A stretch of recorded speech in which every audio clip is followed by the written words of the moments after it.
J'ai toujours été intéressée par cette femme de tête qu'est Louise Michel. Je ne suis pas historienne, je suis professeure documentaliste, mais j'ai baigné dans une culture historique grâce à mes deux parents qui étaient tous les deux enseignants d'histoire-géographie. Toute mon adolescence, j'ai été éduquée par l'histoire, notamment les chansons autour de l'histoire de France.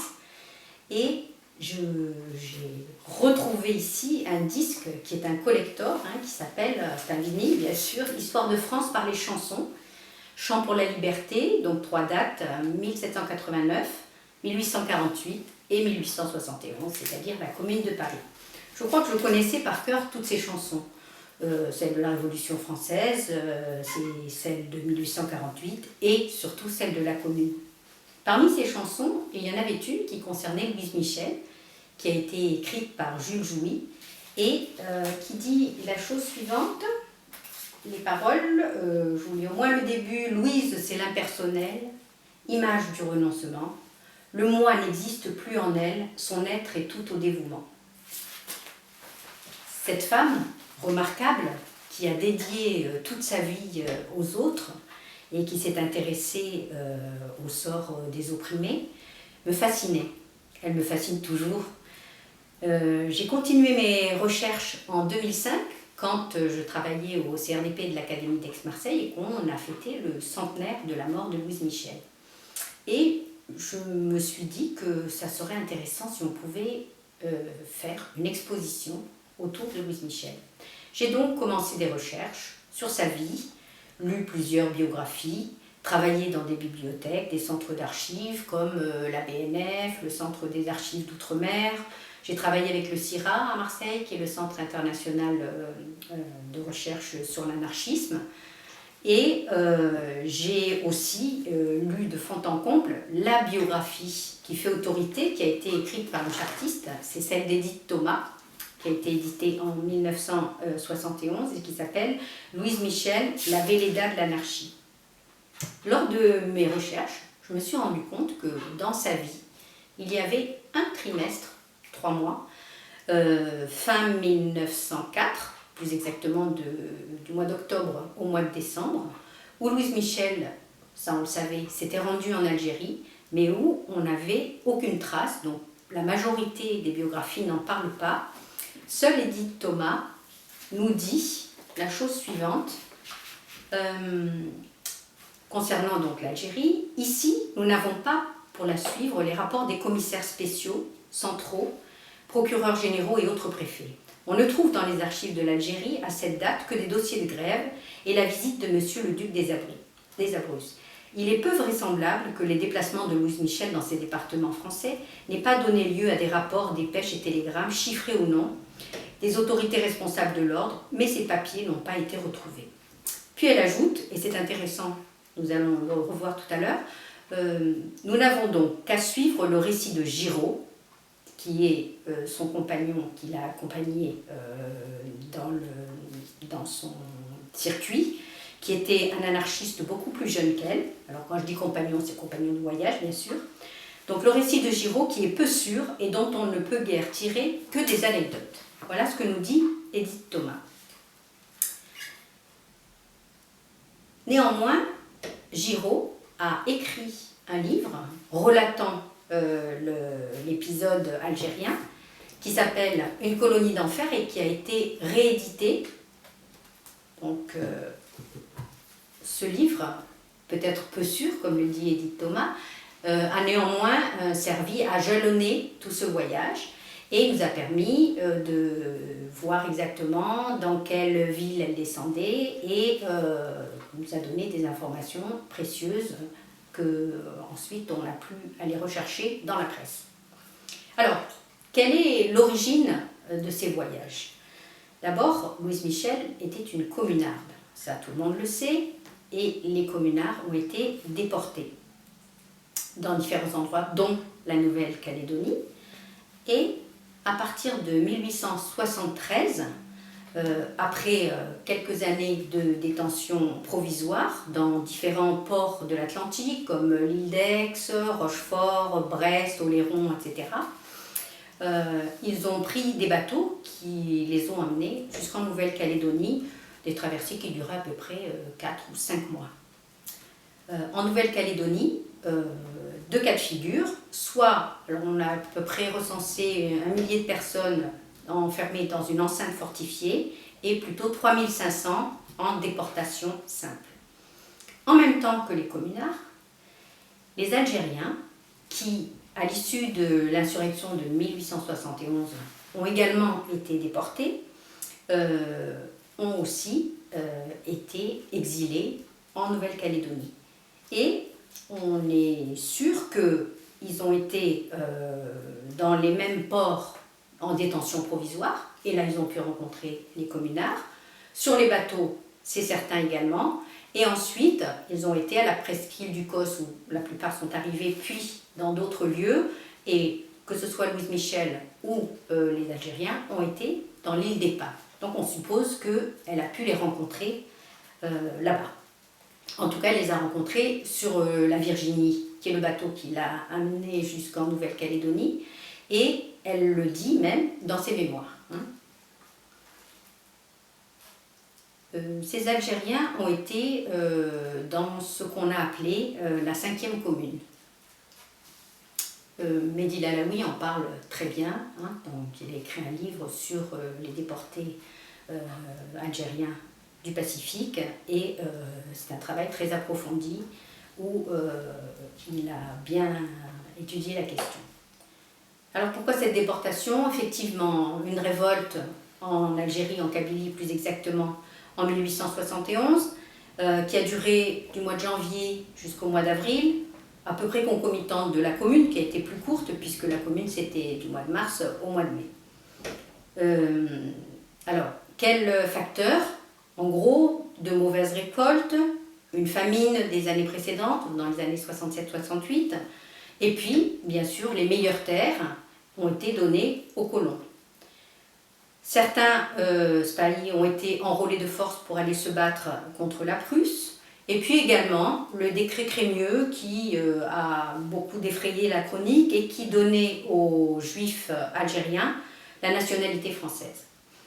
Et enfin, peut-être, la suppression des bureaux arabes qui a renforcé indirectement l'influence coloniale.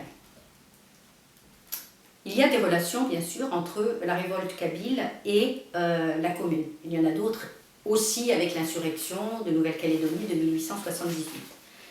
La famine, Paris était en état de siège, et donc on dit même que les gens mangeaient des rats. Le sentiment patriotique dû au contexte de guerre, à l'enrôlement forcé dont on vient de parler, et puis en France au désarmement qui était prévu des gardes nationaux qui ont refusé de déposer les armes. Alors, on a dit qu'effectivement Louise Michel avait rencontré les Algériens et bien sûr parmi les communards, on a un certain nombre d'entre eux qui ont pris le parti des Algériens par rapport à l'amnistie. Que s'est-il passé?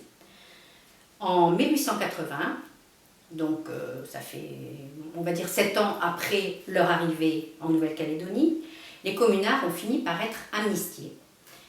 Et les Algériens ne l'ont pas été.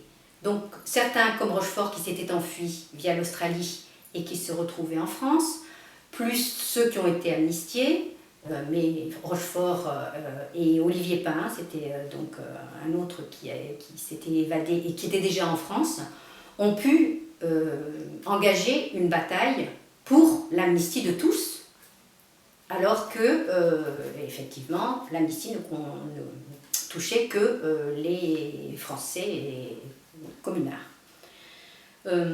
Parmi ces communards qui ont pris fait et cause pour les Algériens, donc j'ai cité Rochefort, il y a aussi Malato, Olivier Pain que j'ai cité, et Bauer, qui est intéressant aussi, c'est le fils naturel d'Alexandre Dumas, et il a participé également à cette bataille pour l'amnistie.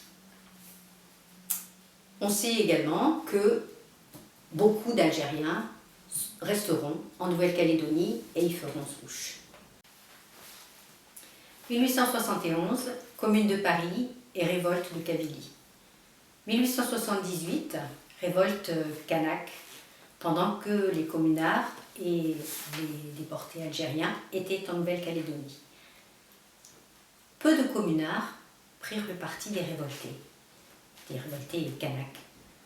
Louis Michel, Charles Malato et Maxime Lisbonne, qui était un ancien garde national, ont pris le parti des Kanaks. Louis Michel nous dit dans ses mémoires « Je passais auprès des camarades pour être plus Kanak que les Kanaks ». Quant aux Algériens, ils prirent, comme la plupart des communards, le parti de la répression. Alors pourquoi ? Tout simplement parce que leur combat, alors que leur combat était similaire, comment se fait-il que et communards et kabyles n'aient pas pris le parti de l'insurrection? Tout simplement parce que tous attendaient une grâce et qu'ils craignaient de la compromettre en soutenant l'insurrection. Alors les voyages, je mets le voyage, mais ce sont les voyages de Louis Michel en Algérie. En avril 1904, fidèle à sa promesse faite en Nouvelle-Calédonie de retourner dans le pays des Algériens qu'elle avait rencontrés, Louise Michel avait décidé, avec Ernest Giraud, d'aller en Algérie. Mais elle s'est retrouvée à ce moment-là, et je cite, c'est une expression puisqu'elle a écrit un article à ce sujet, aux portes de la mort. Elle a dû rester en France et même les journaux à l'époque la donnaient morte. Et Ernest Giraud fut contraint d'aller en Algérie seul.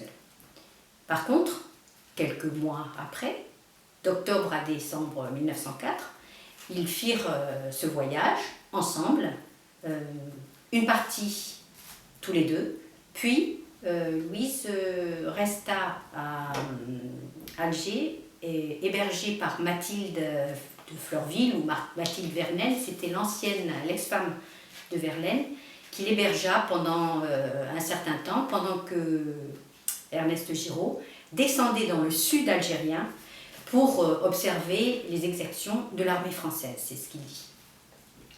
Pour venir en Algérie, ils prirent un bateau qui s'appelait la Marsa, qui restait d'ailleurs plusieurs jours à quai dans le port de Marseille parce qu'il y avait des grèves. Et ils finirent par arriver à Alger. Et leur séjour, donc parti vers l'est d'abord, puis retour à Alger et vers l'ouest, avant de se séparer, afin que Ernest rejoigne le sud de l'Algérie. Alors, ils firent 8 conférences à Alger, et ensuite Tizi Ouzou, Sétif, Constantine, vers l'est, retour vers l'ouest, puis Blida, Médéa, Cherchel, Relizane, Mostaganem et Mascara, mais on n'a pas trouvé de sources et de compte rendu dans toutes ces villes, cependant suffisamment pour écrire le contenu de leur conférence et le lieu et le public et rendre compte dans ce livre que j'ai pu éditer en 2007. Dans quel lieu est-ce qu'ils faisaient leurs conférences? Divers lieux, sûrement ce qu'on pouvait leur offrir, des théâtres, des universités populaires, qu'on appelle aussi maisons du peuple, bourses du travail, des salles des fêtes, des halles au grain, et enfin, puisque Louise Michel était franc-maçonne, des salles des loges, donc de francs-maçons. C'était des débats contradictoires, comme ça se faisait à l'époque, hein.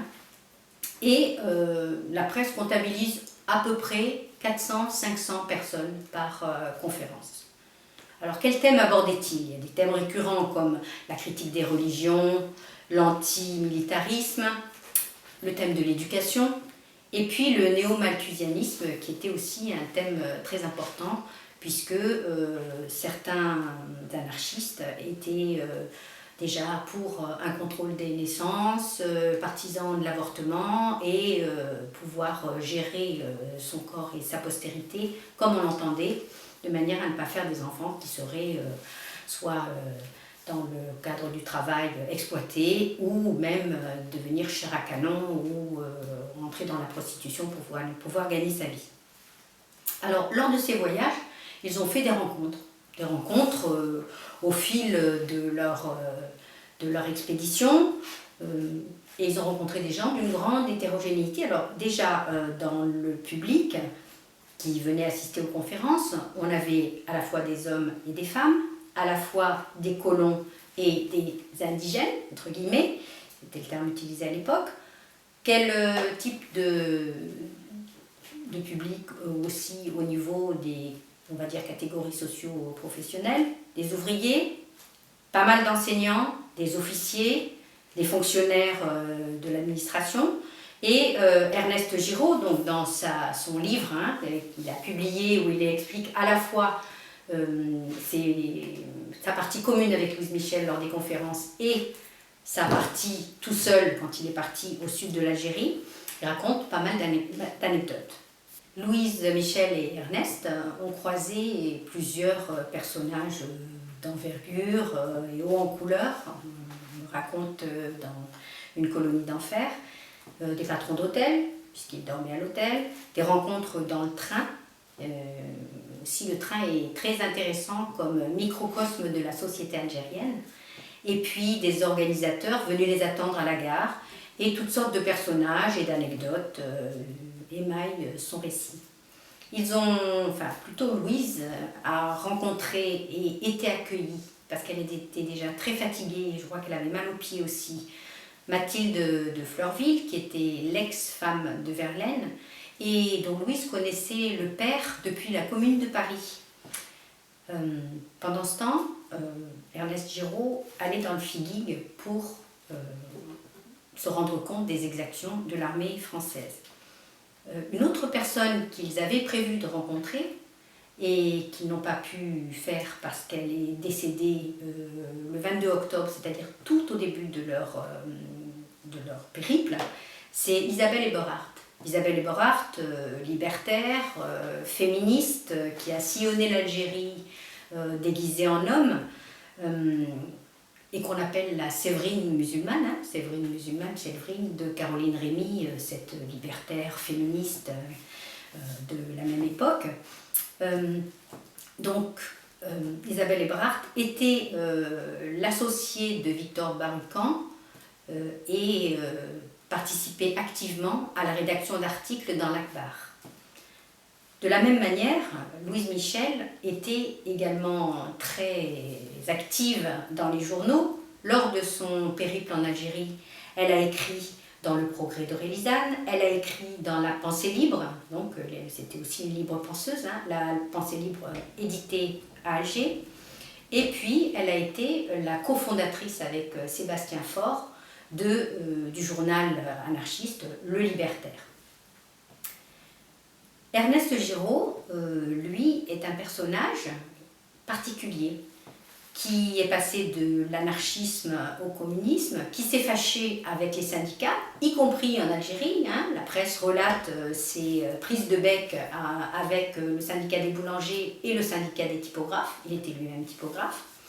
C'était un excellent orateur, mais on l'a accusé d'autoritarisme et surtout de faire cavalier seul, y compris d'utiliser Louise Michel pour se faire mousser, en quelque sorte. Plus tard, dans les années 20, les anarchistes l'ont surnommé Giraud-Girouette. Son récit, certes peu sûr, nous dit Edith Thomas, est malgré tout une belle source pour explorer ce voyage qu'il a fait avec Louise Michel dans l'Algérie de 1904. Quant au lieu où ils se sont exprimés dans leurs conférences, on a quand même, on les a cités et on peut peut-être rappeler que pour beaucoup des lieux engagés, des lieux de culture par exemple, à Alger, ils se sont produits au Petit Athénée. Petit Athénée, théâtre dont la façade est toujours en partie visible aujourd'hui. À Mascara également, c'était un théâtre. Et puis, On peut dire également que ce voyage fut le dernier voyage de Louise Michel, qui, à 74 ans, était épuisée, malade, fatiguée. Et n'oublions pas que peu de temps, à peu près 2 semaines après son retour d'Algérie, elle est morte à Marseille, début janvier 1904.